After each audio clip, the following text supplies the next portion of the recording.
computer. Hare Krishna, everybody. My obeisances to all. Vanshakapatarubhyasha kripasindhubhyevacha patitanang pavanebhyo vaishnavebhyo namo namaha. In our prayers to Srila Prabhupada for his blessings, his presence, and his empowerment. Plug into Prabhupada. Namo Vishnu Padaya Krishna Pristaya Bhutale Srimate Bhaktivedanta Swami Nitanamane Namaste Saraswati Deve Gauravani Vicharane Nirvishesha Shunyabhari Paskacha Deshe Tarane. It's great to be with everyone today. We are not overloaded with questions. I only got questions from Francia. Were there some questions that we didn't get to the last time? Lakshman and Kalki, sometimes I sent a question, Gurudev. You did? When did you send that? I sent it this morning, Gurudev. I can pull it up. Okay. If it didn't go through, my apologies. Well, we can start. You pull it up. We can start with Francia's got really interesting. She gave me several questions, and she said I can pick one, but I like them all because they all fit really well together, and it's an important subject matter, and so yeah, let's take a look at her questions, and then maybe people that didn't submit a question, you can.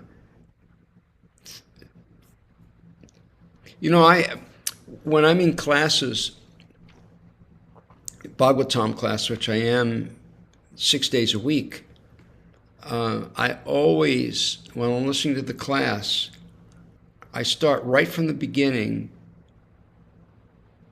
of the class to think of a question. I've somehow taken it as my duty, because when a speaker gives a class, like a Reverend Tim, when Tirtha Prabhu speaks, and you're explaining a lot of stuff to your congregation, and are there any questions or comments? And nobody says anything. It's like, uh-oh, I must have, did I bomb? Why is it? I don't know if that really applies, because Q&A is a real important part of our tradition. But Tirtha Prabhu, does that? When we read the Bhagavad Gita, it's all about Q&A.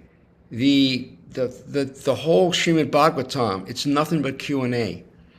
And now when we get into the Chaitanya Charitamrita, which is like the postgraduate, that isn't the case. It's just Leela and philosophy, but really deep stuff. Is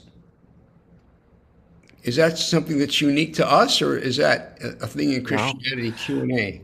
Well, I mean, when I am leading a class or a study, there's often lots of opportunity for class members to ask questions, to have discussion. That's an important part of the learning process, just like, in the Bhakti tradition.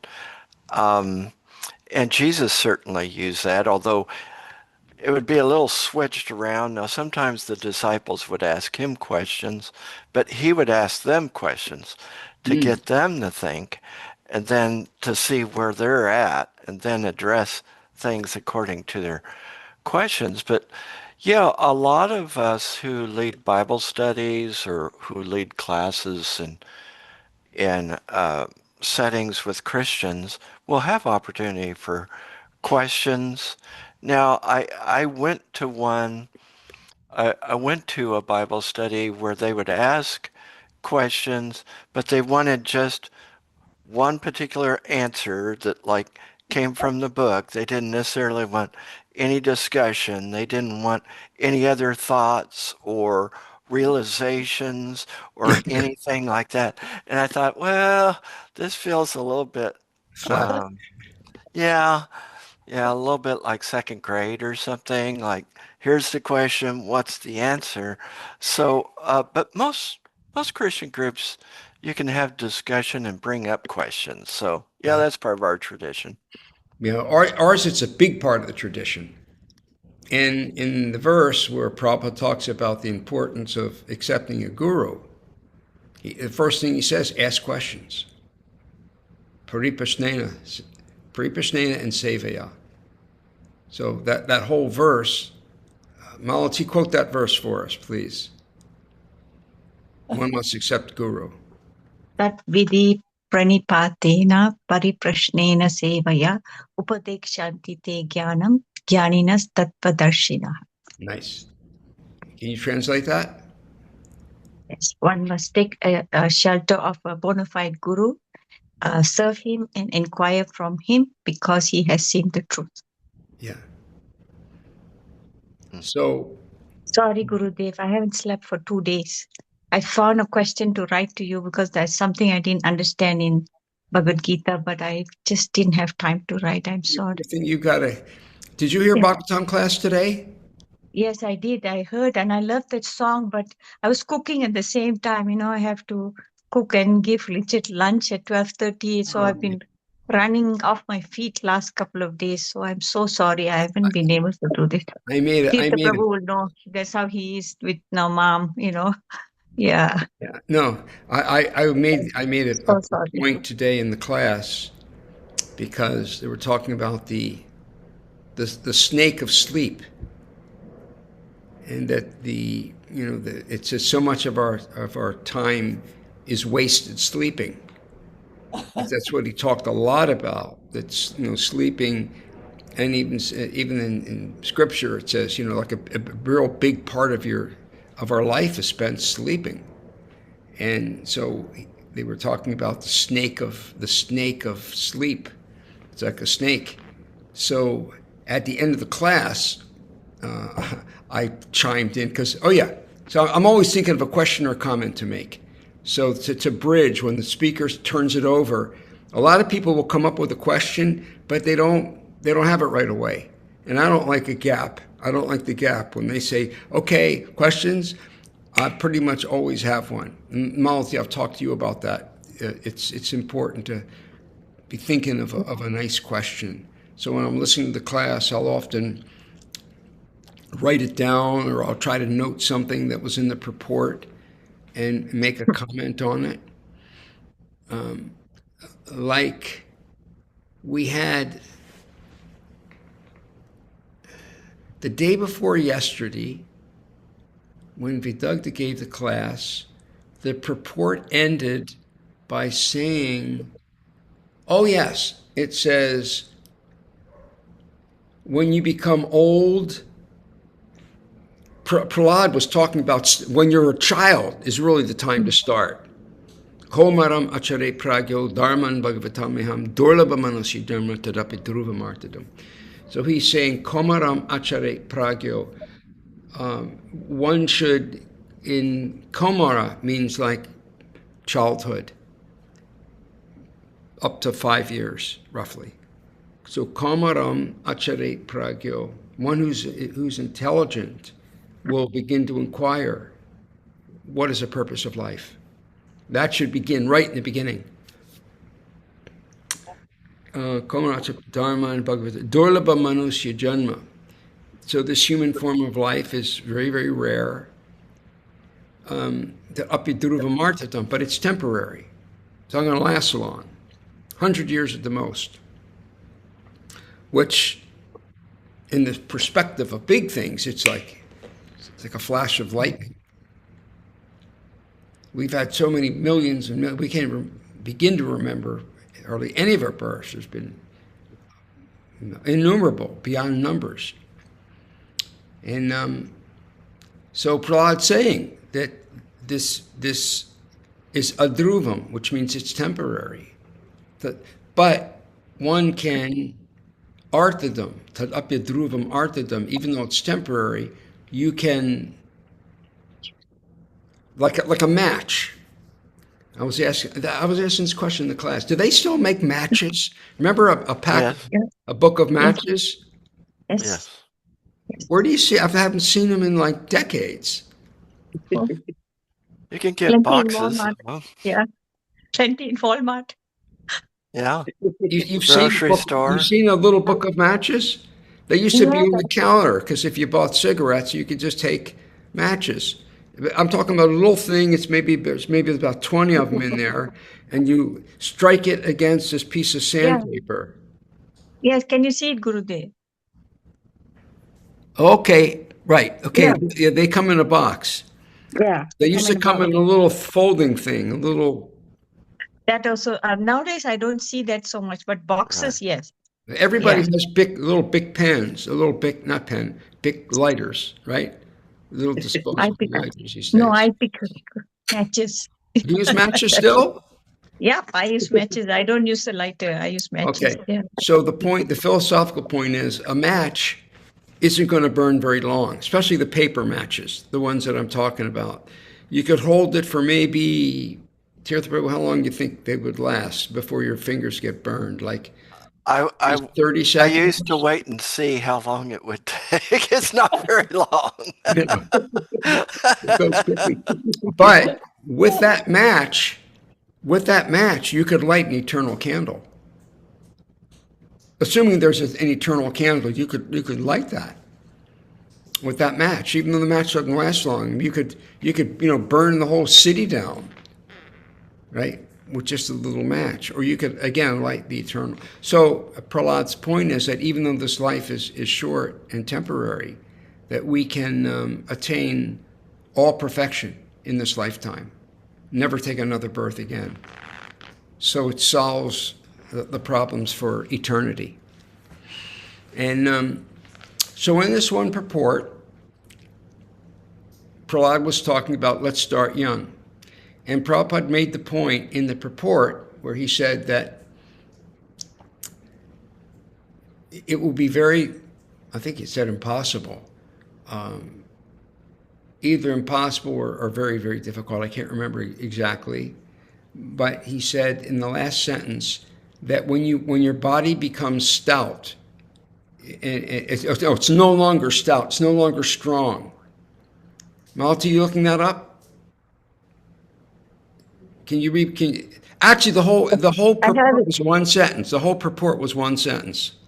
Yes, I have it here, Gurudev. Please read it. See, the highest goal are the last few sentences. Oh, you want the translation or just this in the purport? The purport was only one sentence. Okay, a thoughtful man must act. Okay, here, this one is the highest goal of life can be achieved as long as one's body is stout and strong.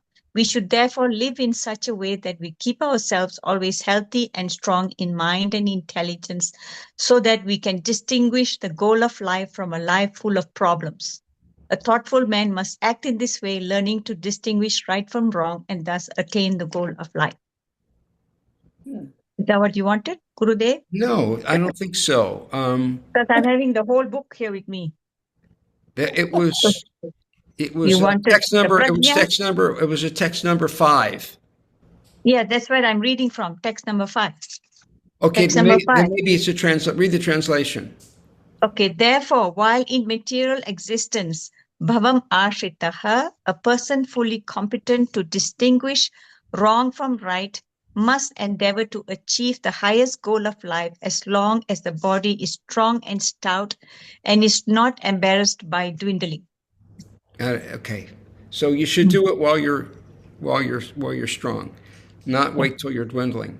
So the point that I made, that I jumped in with, was, well, I'm going to add some balance to this. And the balance that I gave was that actually, in many cases, later in life, when we're starting to dwindle and our health is starting to fail and all these signs are coming up that death is near, right? Our teeth start to fail, our hearing starts to fail, everything starts to fail. It's so hard to fulfill the desires of the senses because the desire's there, but the senses are now weak. So I gave the example that's not it's often the case, or in many cases it's the case when somebody hits that period when they get very serious about spiritual life. And we gave the example. I gave the example of Dhritarashtra, who was blind, and in his old age, where his body was all failing, but he didn't become a good devotee. He was basically wasting his life in envy, and his teeth were falling out. His body was shaking, right? He was failing in every way, but Vidura told them, "Look at yourself. You're living like a household dog. You're living in the house of an enemy, just eating, scraps of food. Better you go off to the forest and practice spiritual life," which he did. So I find that in many cases people, and I gave the example that, like Malvati and I, we met this one lady. She was really starting to fail materially, Sri Devi, but she wouldn't have been ready earlier in life. It's when everything started to fail that she got very serious. And so anyway, I always want to have a comment or a question ready at the end of a class, so they don't have that little break period. I'm not sure how I got onto this subject, but there weren't many. Because I didn't send in a question. Instead of sending me to hell, so you told the story. Yeah. Well, Malati, you need. And the other thing that I talked about today was that when we were talking about the snake, the snake of sleep. There's a snake that comes, and I wish I could sleep. And you waste it was saying that like 50% of your time is spent sleeping, which is a waste of time. But I popped in with a question in the comment today. I said, well, wait a minute. Sleep's real important. Yeah. Yeah. I like to sleep, and I feel I gave the example that my friend who was a psychiatrist, a dear friend, told me that this was many years ago. This is probably 30 years ago. That's back when I was in the chartering business. He bought my boat, and I was still chartering with it. Anyway, he said that sleeping is very important because it's like a computer that has to be defragged. And not many people even know what defragging is. Tirtha Prabhu knows. Yeah. I don't know. What about Lakshman? Do you and Koki remember the days of defragging computers? You guys look old. No, Gurudev. I don't. We don't know that term. Really? Really? Wow. Yeah, it's like things get so fragmented, and there's so many things that are pulling the energy away from the computer. It needs to be defragged. Another way of looking at it now is rebooting. So rebooting the computer, so sleep is a way of rebooting. Plus, I've found that God can speak to me sometimes in my dreams when I relax, when I don't have so much going on. And I also have found, Gurudev, that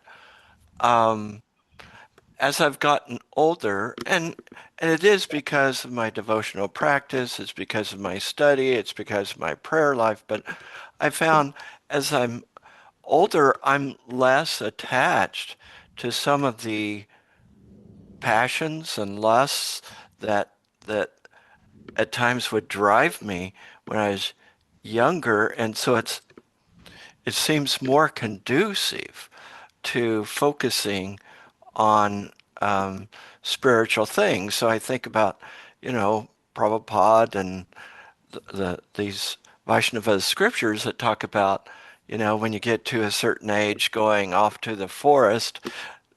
In our case, not literally going to a forest necessarily, but a time where we can be more reflective and thoughtful about our life. And so I don't think I don't think getting older keeps us from going deeper. I think just the opposite. I agree. Yeah. I Yeah. agree. I like all the signs. I mean, I'm okay with the look in the mirror. I'm not, a handsome young guy anymore. I got, wrinkles and, you know, lines and it's okay.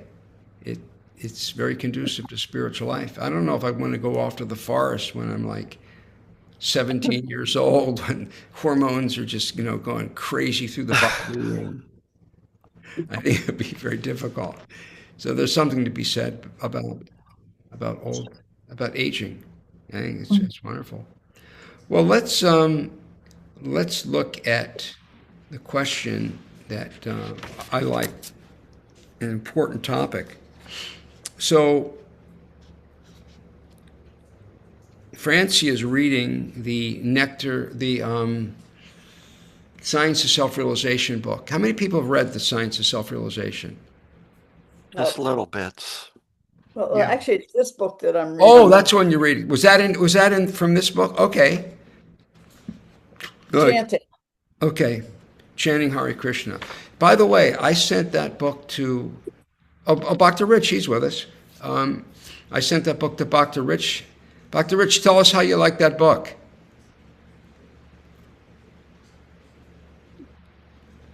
He likes it so much he can't even speak. Anyway, he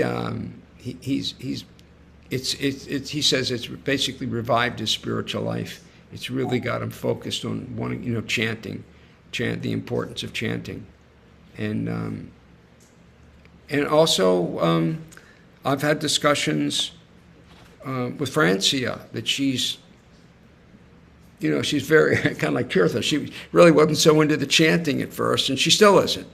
But it's made it easier. She's warming up a little bit to chanting, and she's reading that book. I find it's a great book to read. Okay, so she's reading in the Chanting Hare Krishna book. We brought up some questions about initiation. Mostly, I'm curious, she says. First question: did Prabhupada initiate you? The answer is yes. He initiated me in early 1973, and then with my first initiation, and then he initiated me again in, I guess it was 1974, with my Brahmin initiation, my second initiation. Okay, so yes. Apparently, the purpose of initiation is to awaken the sleeping living entity by receiving pure knowledge of spiritual consciousness. Were you different after initiation? It's a great question. Not really.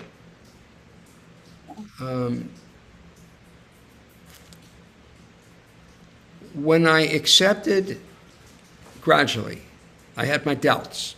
But when I got to where I was seeing that this process really works, and everything that Prabhupada's saying is true, and it's making more. It's the only thing in my life that was really making sense to me. I accepted Prabhupada in my heart as my guru. So it's kind of like getting married.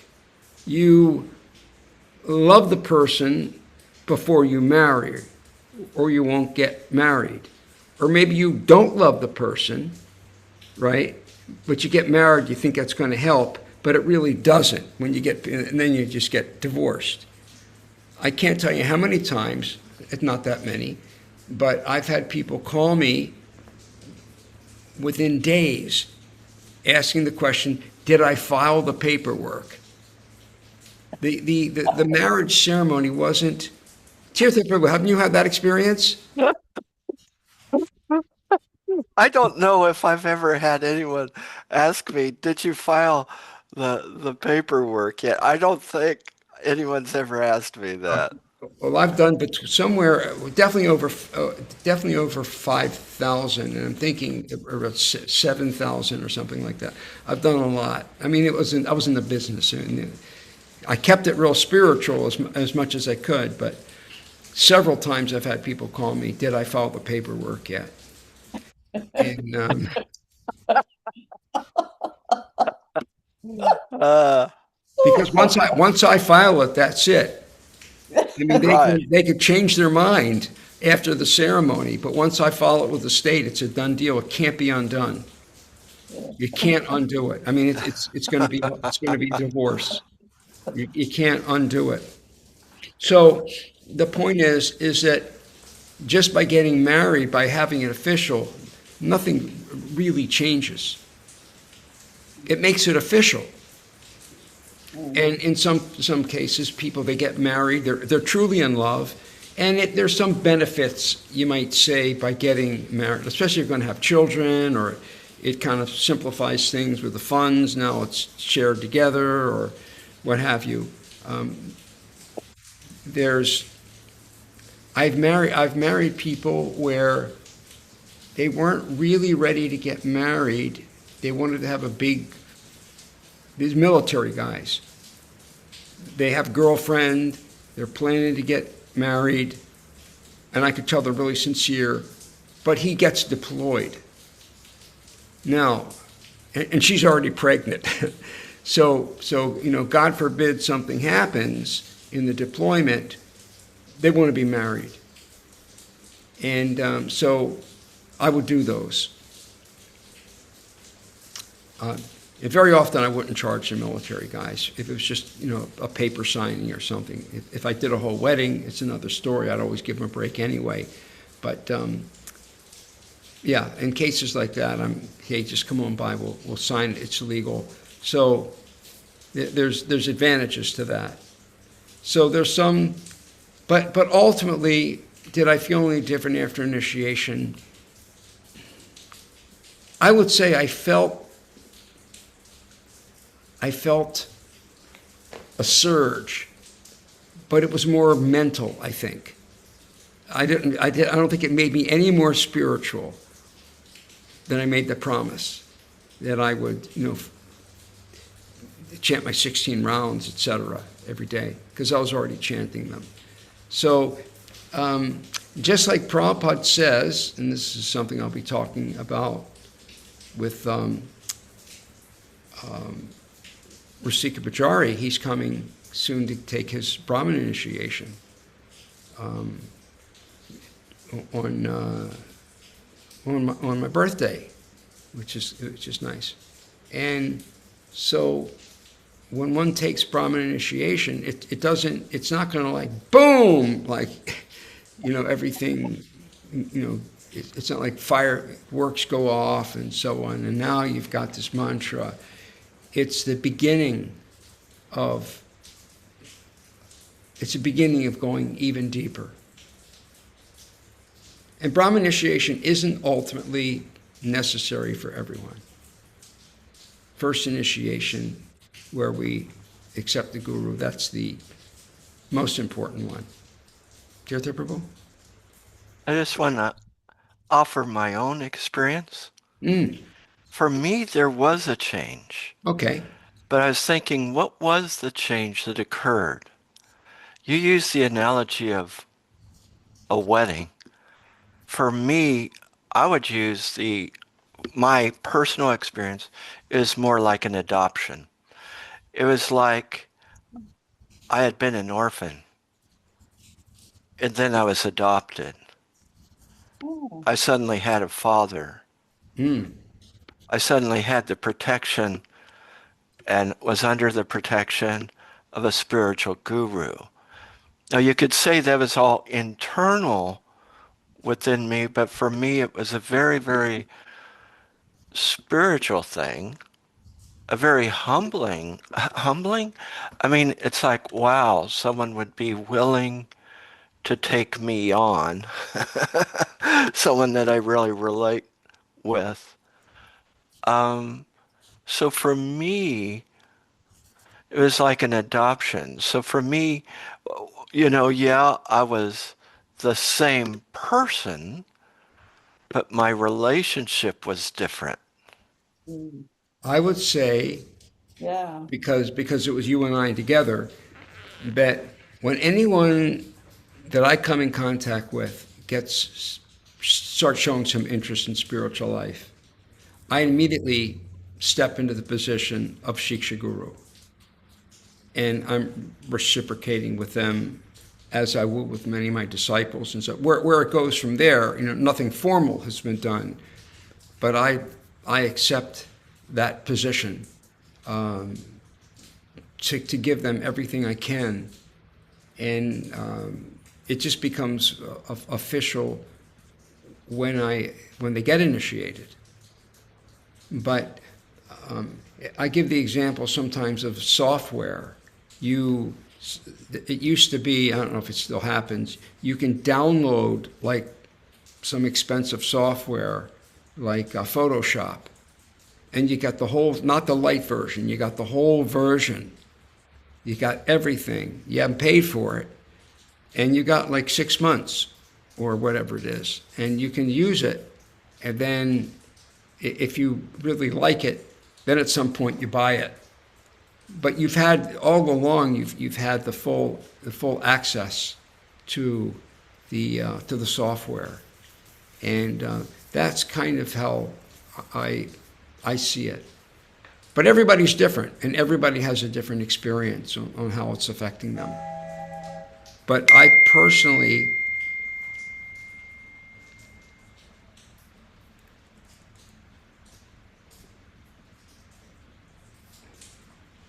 let me just answer this.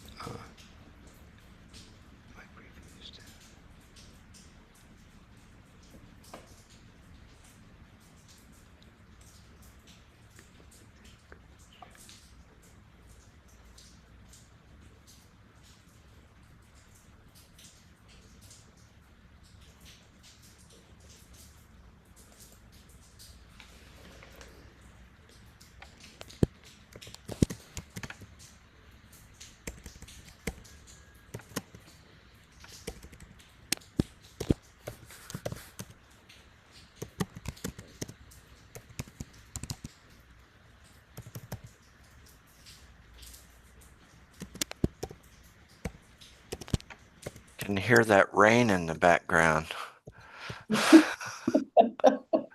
Can you hear that? No. I can just picture it. Oh yeah, it's really wet. It's been really raining. I can hear it. This morning. Yeah, it's not raining really hard, but it's raining. So anyway, yeah, those are some interesting thoughts in that regard.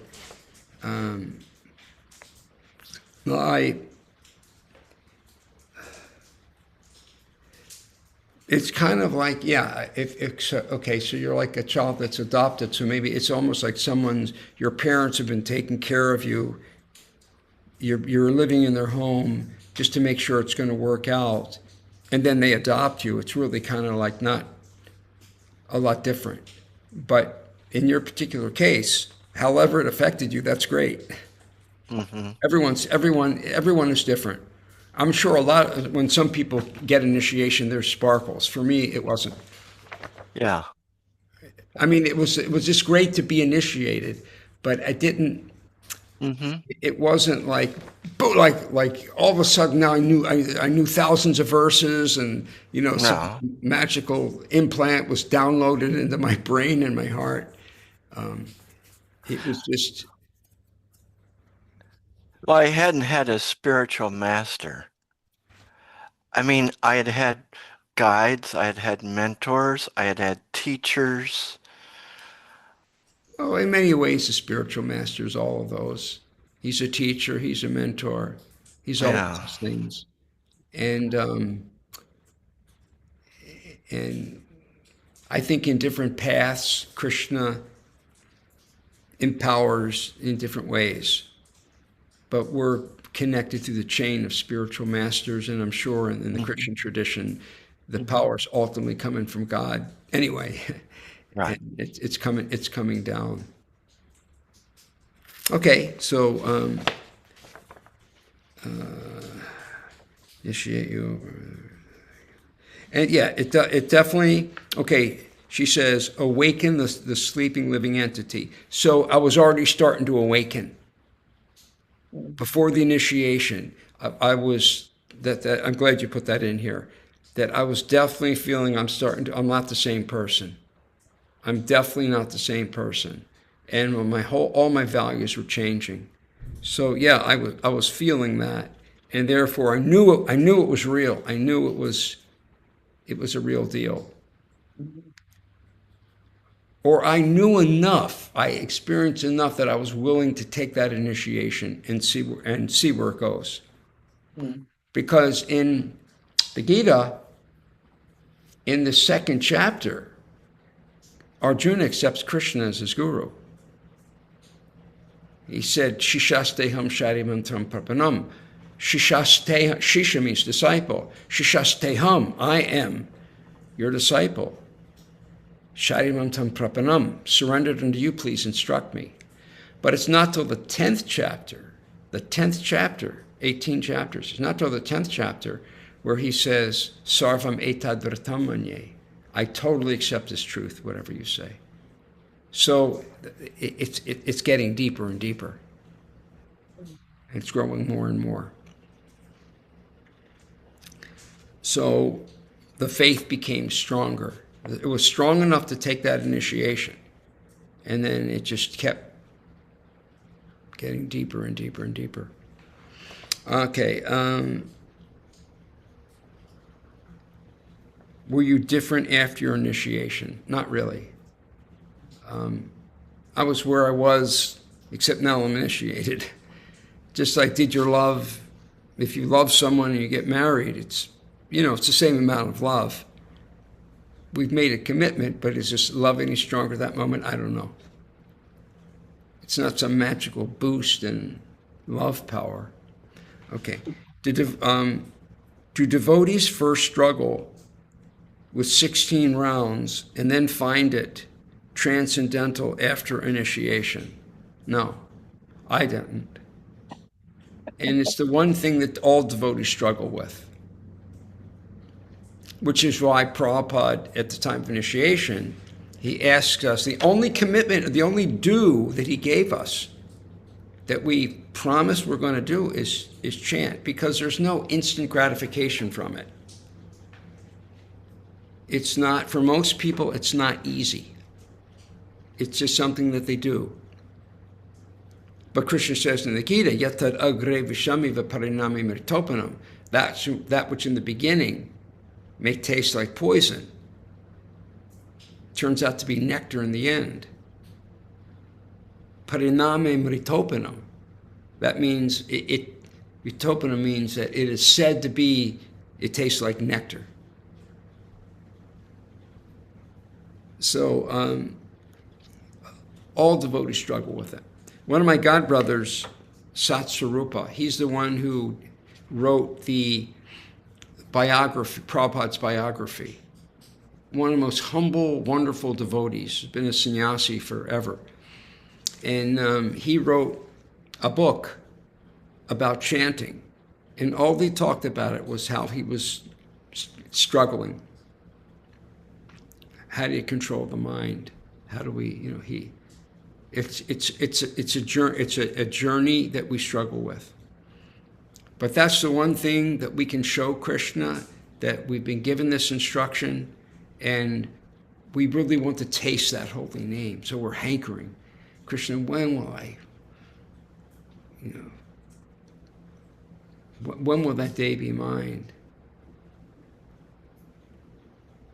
Kabhi habhi bolo se din amar, in Bengali.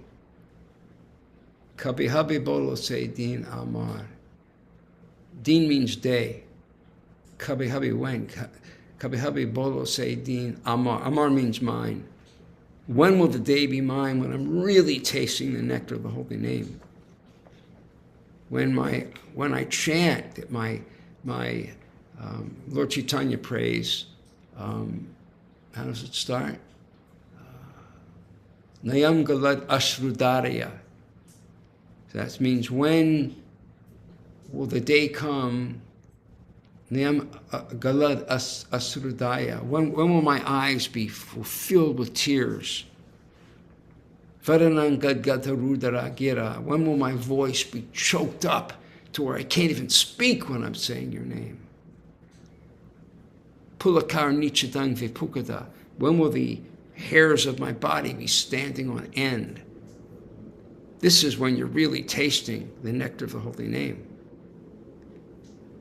So Lord Chaitanya is praying like that. Nalangarat ashrudaraya. When will my eyes be decorated with tears of love flowing constantly? I mean, like rivers. This is when you're really tasting the holy name. Nayam galat ashrudaraya. Vadanang gadgadurudaragira. I like the Sanskrit because this is Anamana poetic Sanskrit. How many people know what the word Anamana poetic means? I used to. Don't remember anymore. Nobody? Anamana poetic means something that's said that creates a sound of Right. what it actually is. Like buzz. Right, Or- buzz. Yeah. Or like cuckoo bird. They make it sound like cuckoo, cuckoo, cuckoo. In kaka. Kaka means crow. Kaka, kaka, kaka. It's onomatopoetic. So good. That it's like you're good. So nayam good ashrudarya. When will my voice choke up? When I'm not even able to chant the name, I can't even get it out. It's just caught in my throat. Gadgatarudara gira. When I'm trying to speak, but my I can't even gadgata. Nayam gad ashruta. Very, very onomatopoetic. And then Nichitang Vipukata. When will they? You know how sometimes we get chicken skin? Something gives us like, when will all my hairs stand on end at the recitation of your name? So everyone struggles. And that's our lifelong journey. Now, does it get easier? Absolutely. But still, in my case, it's still far off. But I found for me, getting up early in the morning during that, when the mode of goodness is very strong, and I chant my rounds, I thoroughly enjoy it. Am I tasting the ultimate taste? No, but it's very pleasant. My voice is not choked up. I can say, "Oh, good morning. How are you?" If I was really tasting the holy name, and I wouldn't be able to walk because there's, my eyes are there's like rivers of tears coming out. That will happen. That will happen.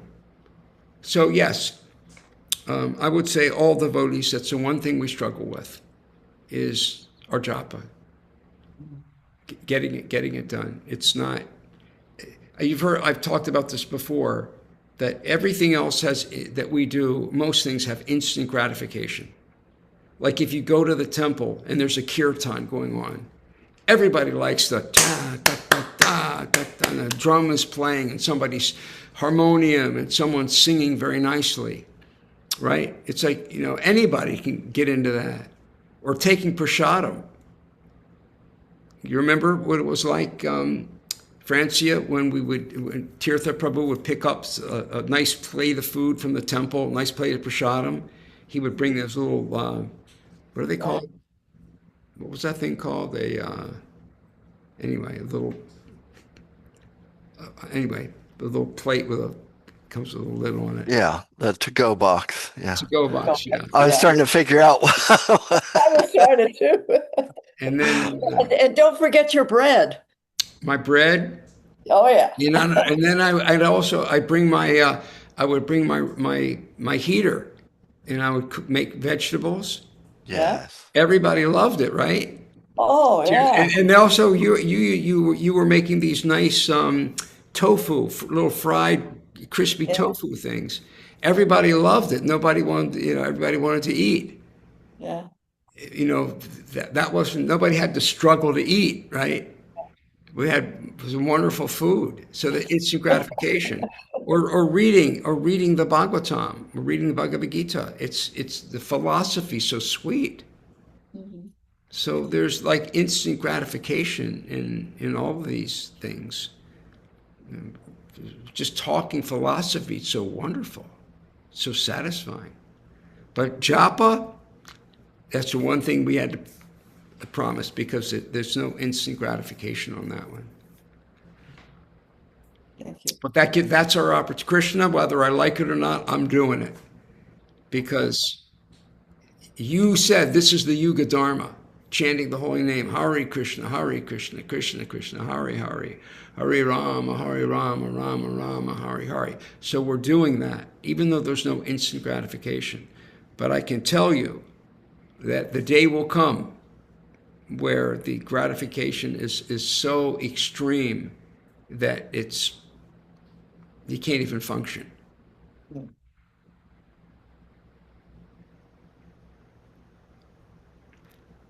When you're chanting the holy name like the Goswamis, you know that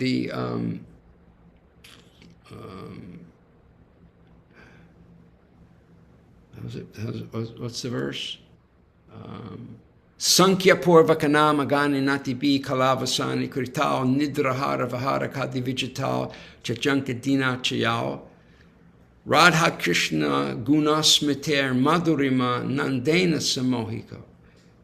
Yeah, so this is a verse where the Goswamis, it's describing that Sankhya Purvakanama Gani Natibi Kalavasani Krital, that all day long they're chanting the holy name. When they're not writing their books, they're chanting.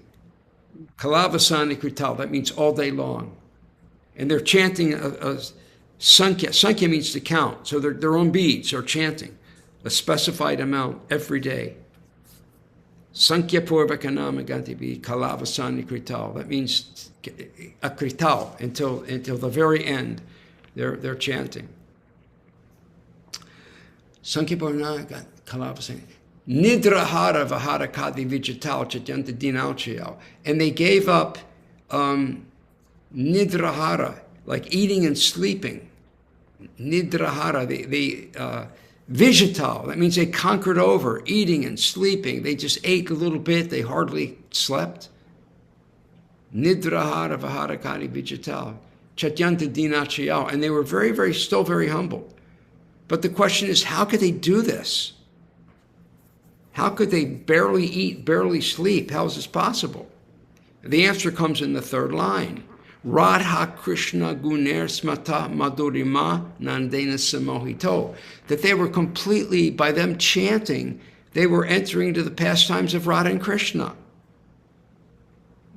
Samohito means they were absorbed. Radha Krishna, guna, the qualities.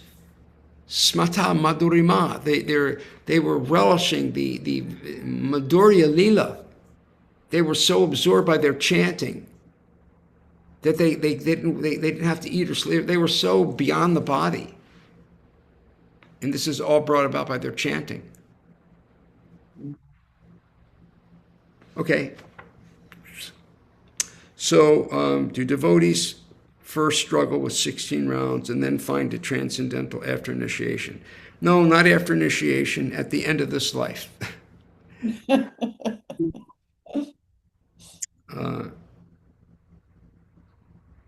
Okay, so yeah, that was a great subject. A great subject. Lakshman Prabhu, you said that you sent a question? I don't know how I missed it. Yeah, it's about hypocrisy. Okay. Gurudev, real briefly, I'd like to share a reflection with the initiation piece. Please, yeah. Because Kalki and I have had a similar conversation. And I would just like to add that similar to Tirtha Prabhu, we did really feel changed afterwards. Okay, great. And Thanks. yeah, and so I wanted to just add that. And going with Tirtha Prabhu's analogy of adoption, I would add that for our experience also, it was also like after the adoption, when our parent now cooked for us, metaphorically speaking, we tasted everything differently. It was like tasting the world in a new way, in a whole new way. And some tastes were not attractive anymore after initiation. And it was not expected. I kind of went thinking that, oh, I would be the same after initiation, and that was not the case. Yeah. Thank you. And so there was a taste that changed. That was a really stark experience. So I would would just agree. add that. I would agree with that. Yeah. I think, Francia, if you ask most devotees, that's the response you're going to get. What you just heard, not my experience. I guess I'm kind of dull. I mean, it was, it was like, I don't know, was it like a status? Now I'm initiate. I don't know, but I didn't. So we got fireworks. Maybe it's because I was connecting to Prabhupada, and I was already getting juiced, Right. and I'm not that powerful, so you get it in like little spurts. But anyway, no, I think most devotees will, even the Prabhupada disciples, I think that's the response you're going to get, is what you just heard from Tirtha Prabhu and Kalki and Lakshman. I think that's the case. And What we about had Malati? I was just going to say, Gurudev, and we had the advantage of being with you personally, having, the puja with you. But anyway, still, yeah, something definitely shifted. Okay. Malati, what was your experience? Mine was like yours. Huh?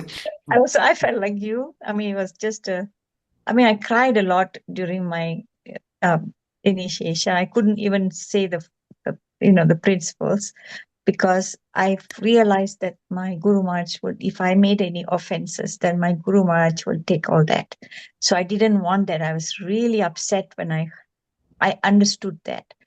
And I vowed that day that I would make sure that I don't cause any offenses or not do the things that I have to do, follow my Guru Maharaj's instructions. So this is what I realized when I was sitting with that yagya, and I had to take my beads from him. And I felt after that is what I felt like, it was like, oh, I'm initiated. It's like a big surge for me. It's like happiness. But then that at the back of the mind was that responsibility that I have taken on, that I have to be very sincere and do what my Guru Maharaj, instructed me to do. So now with you, Gurudev, the instructions you give me, sometimes you scold me, you say, you're not singing properly, you're not saying properly. So I take that and I think about it, and I'm really sorry. Sometimes I say, and you give me an instruction, I said, no, I cannot do that. I cannot do it. Now I'm learning that I have to not say that. I have to say, yes, Gurudev, immediately, I will do it. So I'm working on that now. So so that is progress, right? I think this is progress from the time you take initiation now and then coming to you. So yeah, but I felt that huge responsibility. It's not a joke to take first initiation or second initiation. It is a big responsibility that your Guru Maharaj trusts us and gives us that beads and the name, and that you will do right. So this is what I felt with on that day of my initiation. Good. Nice. I heard recently someone was giving their memories of Prabhupada, and they were saying how Prabhupada, at the time of when they took Brahmin initiation, he put the thread on them, and he says something to the effect, I can't remember exactly, but you're not a Brahmin, but now you become Brahmin. In other words, it's a Process. you're not just like all of a sudden qualified. Mhm. It's kind of like you've entered med school. Mhm. You're not a doctor. You're in medical school, but you're not a doctor yet. And so, gradually, of course, we need to show some medical qualities. And maybe that's like, I went through pre-med and had all those in line. But anyway, it's great subject matter. Okay, so I'll go ahead and read my question if we still have time, Gurudev, or I can keep it for next time if that's ideal. let's give it a try. Okay. If anybody has to go, they can go. Okay. Gurudev, I have been contemplating hypocrisy and it being a quality seen in Kali Yuga. Bhagavad Gita 3:6 came to mind. One who restrains the senses of action, but whose mind dwells on sense objects, certainly deludes himself and is called a pretender. I love that verse. It's one of my favorite verses. I have seen the word hypocrisy a lot recently due to politics and also discussion in Canto 6, because we're in Canto 6 in Denver. And it got me thinking more deeply about hypocrisy. Can you discuss overcoming the tendency towards duplicity or hypocrisy?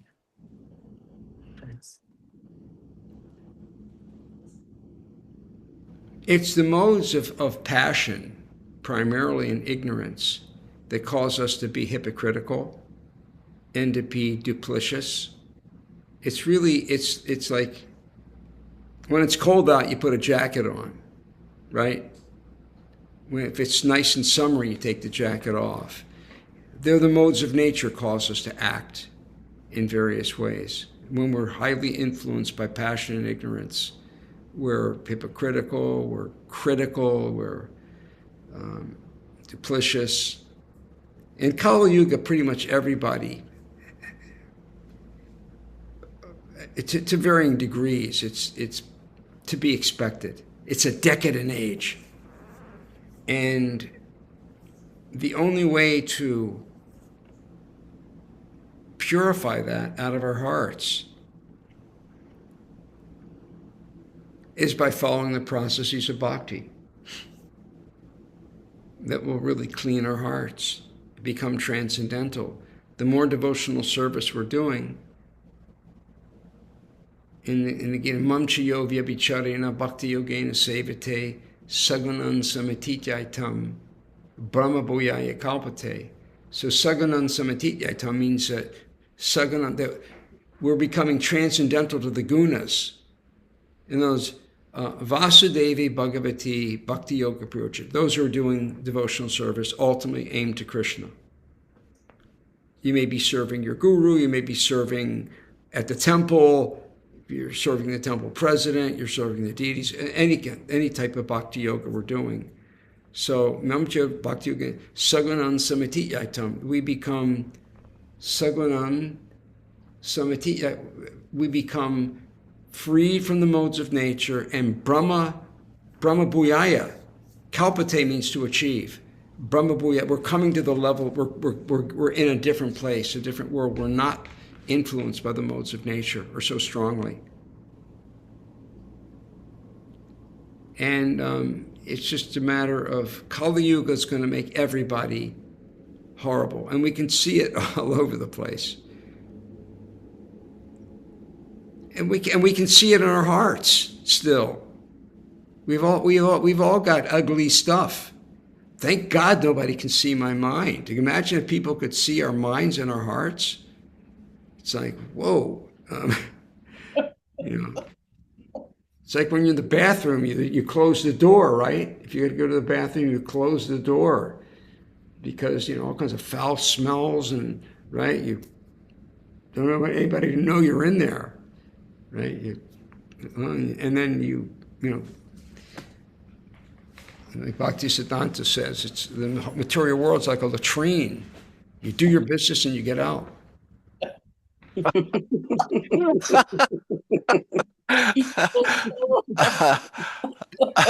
That's an opportunity to use that analogy, but that's what he said. He said this material world is no place for a gentleman. He said it's like a latrine. You do your business and you get out. So we do our business. Now, at the same time, I can also make arguments to the fact that that if we're when we're changing the material world into the spiritual world, it's no longer really a latrine.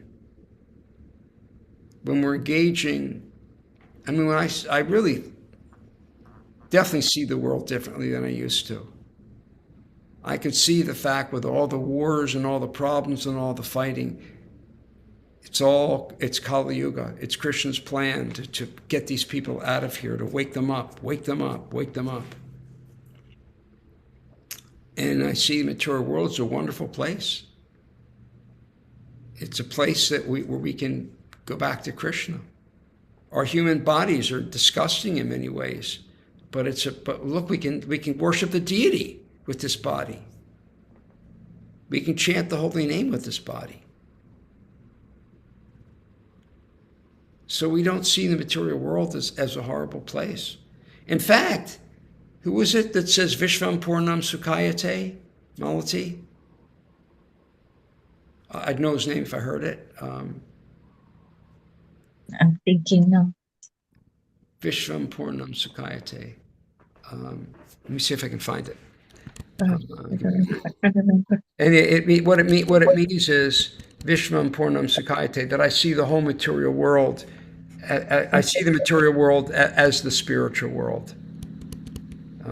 Give me just one moment. I'll find it. Prahlad Maharaj? No. Huh? Prabodhananda Saraswati. Oh, okay. No wonder I couldn't charita. Okay. Prabodhananda Saraswati. Yeah, he's one of the great acharyas in our line. Back in the time of Lord Chaitanya. So let me come back to Zoom. Yeah, Vishvam Purnam Sukhayate, that I see the whole world as the spiritual world. And that's what we should be seeing. I mean, we see the horror. I mean, it's not like we're on, in Goloka Vrindavan, but we're seeing, Krishna. We see it. It's a place where we can go back to Krishna. It's wonderful. And we're at the right place at the right time. Prabhupada just came. It really all began with Prabhupada. Yes. Panchatattva, yes, there was such going on in India. Prabhupada, boom, he spread it all over the world. It's everywhere. And we came right at the right time, right when we can read Prabhupada's books. You've heard me say before, years down the road, they're not going to be able to understand Prabhupada's books. The philosophy, it's going to have to be rewritten. Just like I cannot understand Shakespeare. What to speak of Chaucer and others even before then. I can't. It's English, it's changed, it's changing. We're able to read them freshly, and Prabhupada was just here. Boy, are we fortunate. We don't want to waste a moment of our precious lives. Okay, we're past our time. Thank you all so much for being here. Thank you, Guruji. Thank you, everyone. Hare Krishna. Hare Krishna, everyone. See you all, everybody, next time. Nice to meet you. Gurudev ki jai. Hare Krishna.